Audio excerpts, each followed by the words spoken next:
All right, welcome to the Row Gun. Today we've got the Canik SFX Rival. So this is an interesting one for me. I didn't really purposely predict this, but by accident I kind of toying around with my other Caniks, my SFX and my um,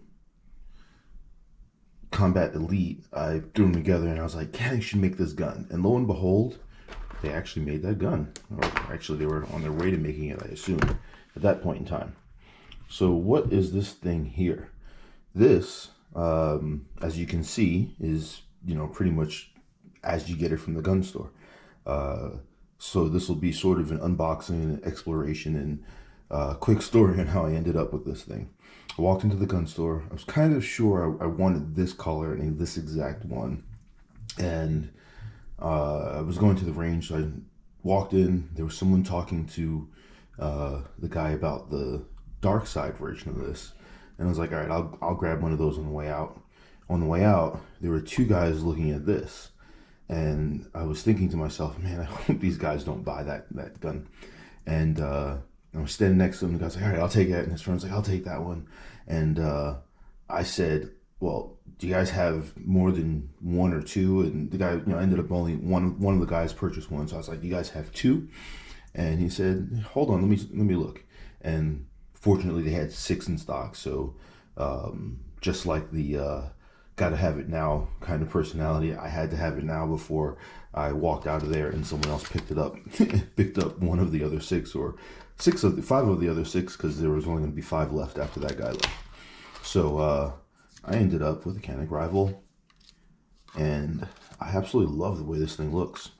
So first we'll do the proverbial safety check, and that's actually the you can tell I haven't really taken this out of the box yet. That's actually the slide magazine chamber indicator. Get that out the way. So yeah, this thing is so far from what I can tell, it's a pretty sweet firearm. What is this? Oh, the quality controlled Canik. Let's go ahead and get rid of that as well. So yeah, what do we have? We have an amazing looking pistol. This thing is really designed for competition. I'm sure it's a great home defense weapon. Those sights are amazing. When I looked at this thing in the store, I really didn't spend much time with it. I kind of knew I was going to get this thing from the moment Canik announced it. So what can we say about this trigger? Whoa.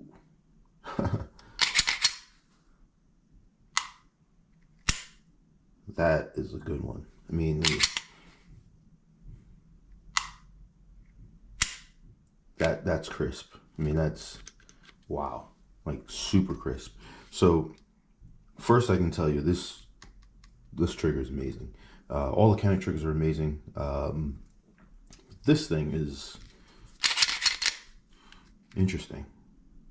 There's a really good take up to there.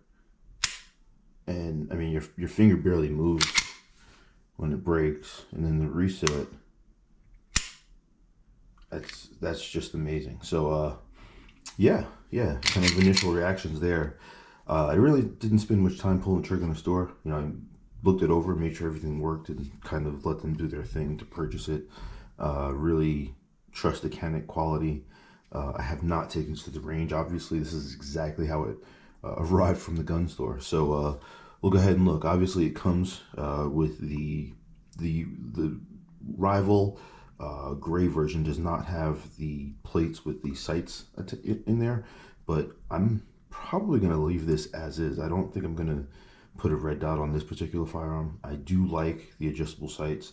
I like the fiber optic front. I'll probably use it like this at the range for quite some time. One of the things I do like, it's got that full-size grip, so you can get your entire hand on the pistol, at least for big guys. If we throw the magazine in there, it's man, that thing just looks looks amazing. I can't wait to take this thing to the range and put some rounds through it. So yeah, it comes with the two 18-round magazines.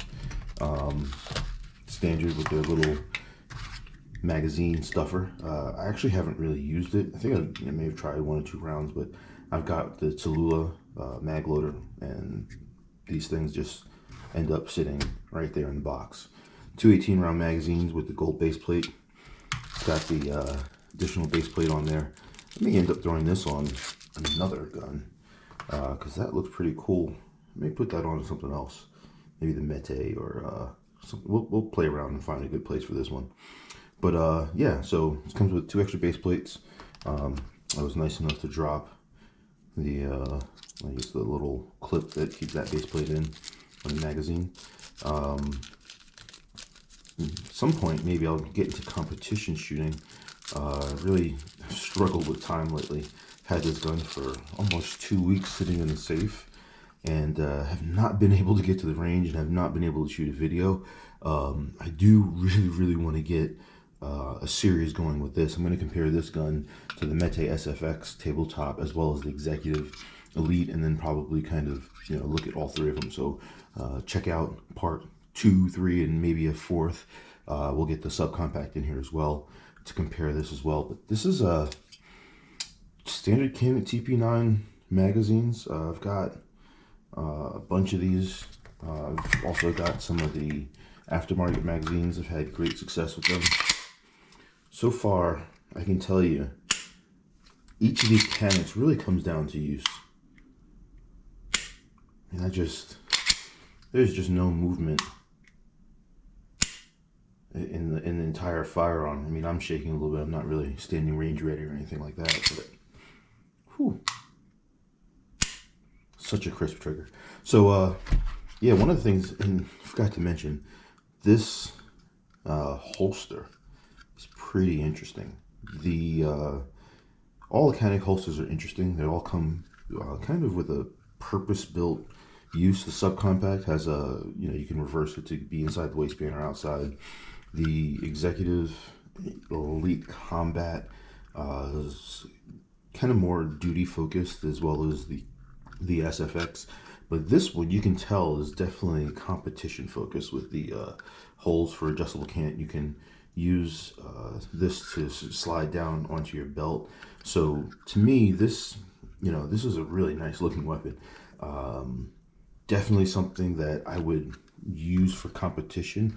It's definitely, you know, usable for home defense as well.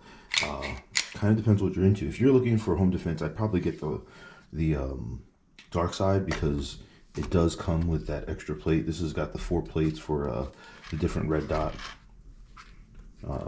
configurations here, and I'm sure in the manual we'll get to that in a minute, but it's got all of the different plates for different red dots and so on and so forth, the different sizes. But the one plate it does not have is the one that includes the sights on there, so you can co-witness the red dot as well as the fiber optic iron sights. Depends on if that's important to you. For me, I envision myself using this more in this format for competition. If you want the red dot as well as the iron sights, go with the dark side. That's definitely a huge difference. If you want the bling, go with this one. I'm not gonna miss that. I have iron sights on my SFX and a red dot inbound on that pretty soon, and I'll probably be using that more in, you know, where I would use this one.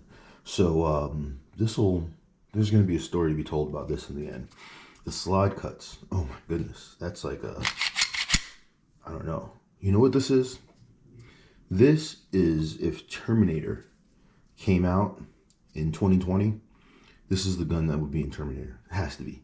I mean, maybe like if they redid John Wick and, you know, something. This gun has to be in a movie. This is a movie gun. I mean, look at the little slide cuts. Like, I think that's cool, the way they kind of cut the slide out there, and you can see it's hard to, it doesn't really, there we go. You can see kind of the reverse rifling on the outside of the barrel. I don't know if there's a proper term for that, but that is that's just slick. Wow. It's the little things. It's all the little things. This is just one of those guns where, you know, as you kind of look it over and really dive into it, they really did all the little things right.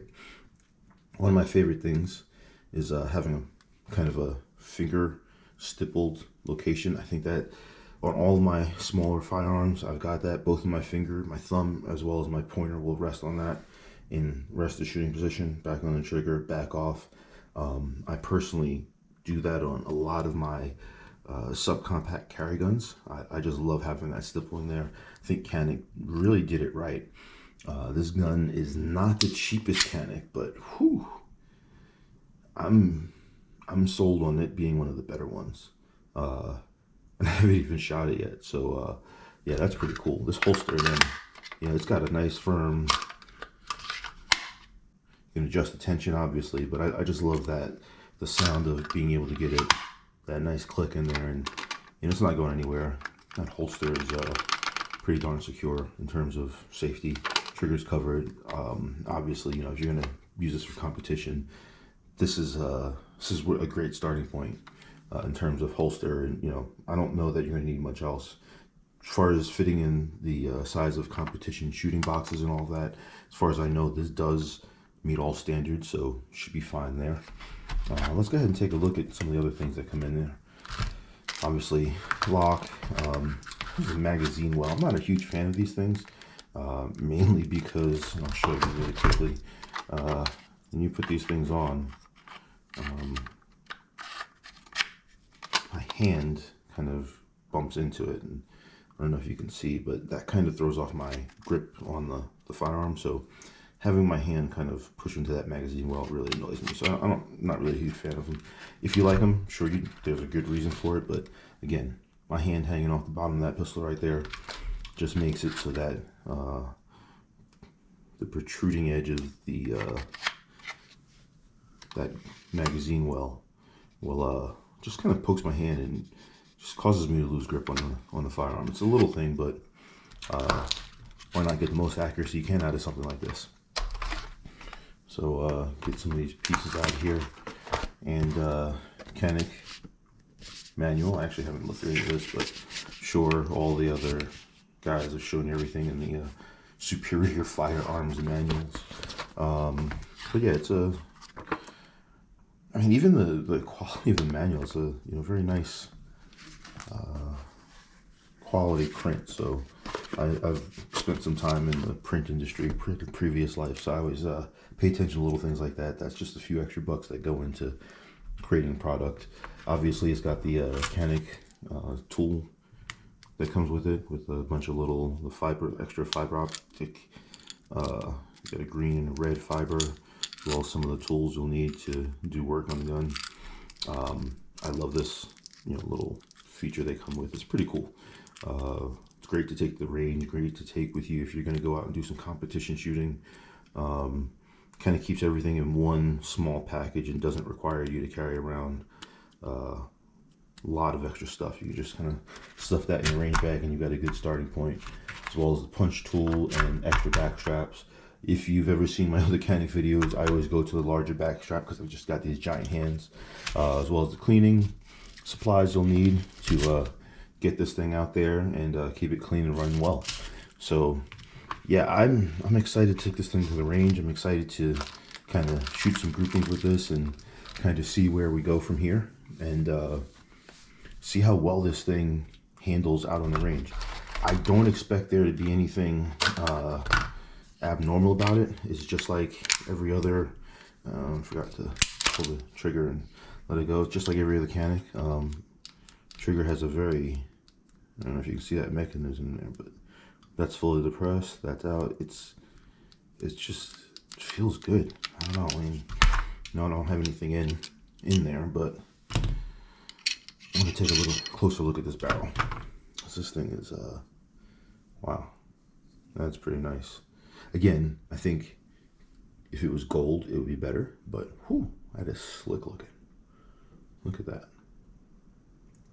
So yeah, that is the Canik SFX Rival.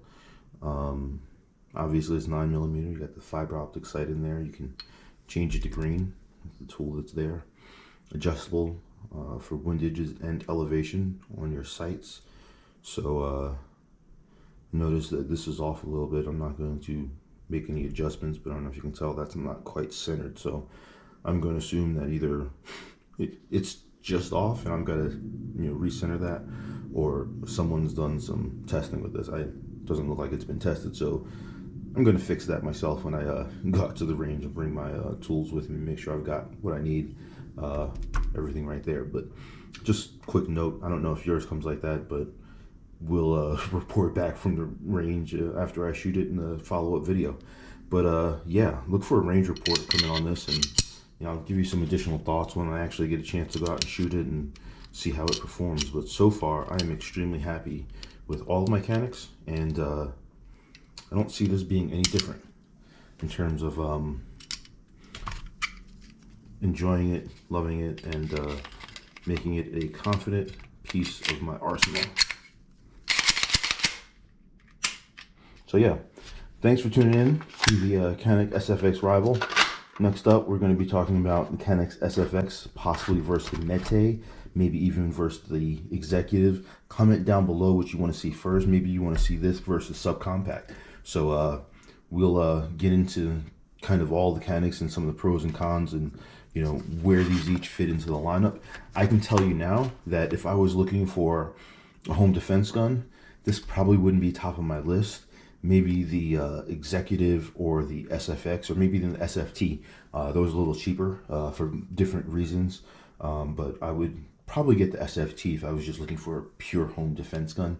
If I was looking for kind of a step up, maybe a little nicer, something I can shoot really accurately with, possibly you do some competition with, the SFX, and just being able to have that longer barrel. SFT, SFX are so close, but depends on what your budget is, obviously. So this gun is, if you're really into competition, I'd say the Executive. If you want to carry something that's a little more compact size, not subcompact like the SC, maybe you want the Elite or something like that. So there's a use for each one of these. We'll kind of compare and contrast, but I can tell you now that this is probably going to be your best bet competition, and you can't go wrong if you want something like that. So I'm looking forward to shooting this, kind of going head-to-head accuracy-wise against the SFX, and really diving into some of the differences between the Caniks. I have a feeling this is going to be even more accurate just because of that trigger. And when I say more accurate, maybe my groupings go from like this to like that, and they're already kind of like that at 10 yards. It's nice having really tight groupings with any of those Caniks. But that's it for now. Thanks for tuning into this unboxing. We will be back really soon with more videos. If you like this video, subscribe, follow the channel. More Canik videos coming soon. Rogun out, stay safe, and enjoy your time at the range. We'll talk soon. But for now, I'm just gonna enjoy my rival.